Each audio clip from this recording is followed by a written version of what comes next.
নমস্কাৰ এই মুহূৰ্তত আজি পুৱাৰ ৰাজ্যখনৰ লগতে ভাৰতবৰ্ষৰ বিভিন্ন প্ৰান্তৰ পৰা কেইবাটাও গুৰুত্বপূৰ্ণ খবৰ আহি পৰিছে আৰু এনেকুৱা খবৰসমূহ নিতৌ পাবৰ বাবে চেনেলটো সাবস্ক্ৰাইব কৰিব নাপাহৰিব। আজি পুৱাৰ কেইবাটাও বিগ ব্ৰেকিং নিউজ আহি পৰিছে ৰাজ্যবাসীৰ বাবে আৰু এই মুহূৰ্তৰ প্ৰথমটো ব্ৰেকিং নিউজ। ভূমিকম্পৰ পিছতে মুখ্যমন্ত্ৰীলৈ ফোন কৰি খবৰ ললে মোদীয়ে। ৰাজ্যত প্ৰবল ভূমিকম্পৰ পিছতে প্ৰধানমন্ত্ৰী নৰেন্দ্ৰ মোদীৰ টুইট। টেলিফোনত কথা পাতিলে মুখ্যমন্ত্ৰী সৰ্বানন্দ সোণোৱালৰ সৈতে। সকলো ধৰণৰ সহায় সহযোগৰ প্ৰতিশ্ৰুতি প্ৰধানমন্ত্ৰীৰ। ৰাজ্যবাসীক সতৰ্ক হৈ থাকিবলৈ আহ্বান মুখ্যমন্ত্ৰী সৰ্বানন্দ সোণোৱালৰ।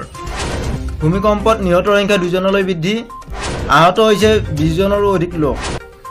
ভূমিকম্পৰ ফলত বিশ্বনাথৰ পাভৈ সংযোগী গড়কাপ্তানি পথৰ দলঙত বৃহৎ ফাট। বিশ্বনাথত ভূমিকম্পৰ তীব্ৰ জোকাৰণিৰ ফলত আতংকিত ৰাইজ। বুধবাৰে পুৱা 7:55 অহা ভূমিকম্পৰ ফলত সমগ্ৰ বিশ্বনাথ এক হুৱাদুৱাময় পৰিস্থিতিৰ সৃষ্টি হৈছিল। এই ভূমিকম্পৰ ফলত বিশ্বনাথৰ বিভিন্ন স্থানত হৰৰ ৱাল ফাট মেলা খবৰ আহিছে। আন এটা বিগ ব্ৰেকিং নিউজ। ভূমিকম্পত খহি পৰিল পাহাৰ, ভৈৰৱকুণ্ডত সংঘটিত হ'ল এই ঘটনা। ভূমিকম্পৰ ফলত বনভোজস্থলীত ভৈৰৱকুণ্ডত এই অঘটন। ভৈৰৱকুণ্ড পাহাৰৰ একাংশ খহি পৰে ভূমিকম্পত। ভূমিকম্পৰ ফলত গুৱাহাটী তাজ ভিভান্তা হোটেলৰ খুঁটাৰ টাইলছ খহি পৰিছে। হোটেলখনৰ ভিতৰ ভাগতো যথেষ্ট ক্ষয়ক্ষতি হৈছে। আন এটা বিগ ব্ৰেকিং নিউজ। ঢেকিয়াজুলি সমষ্টিৰ মিছামাৰীৰ এটা অঞ্চলত লাকুপাৰা বঙাল গাঁৱত মাটি ফাটি ভূগৰ্ভৰ পৰা ওপৰলৈ তীব্ৰ গতিত জলস্ৰোত বৈছে। ভূমিকম্পৰ ফলত খহি পৰিছে এপ'ল' হস্পিটেলৰ বেৰ। আন এটা বিগ ব্ৰেকিং নিউজ। অসমত কৰোনাৰ আক্ৰান্তৰ সংখ্যা 2,43,802 জনলৈ বৃদ্ধি।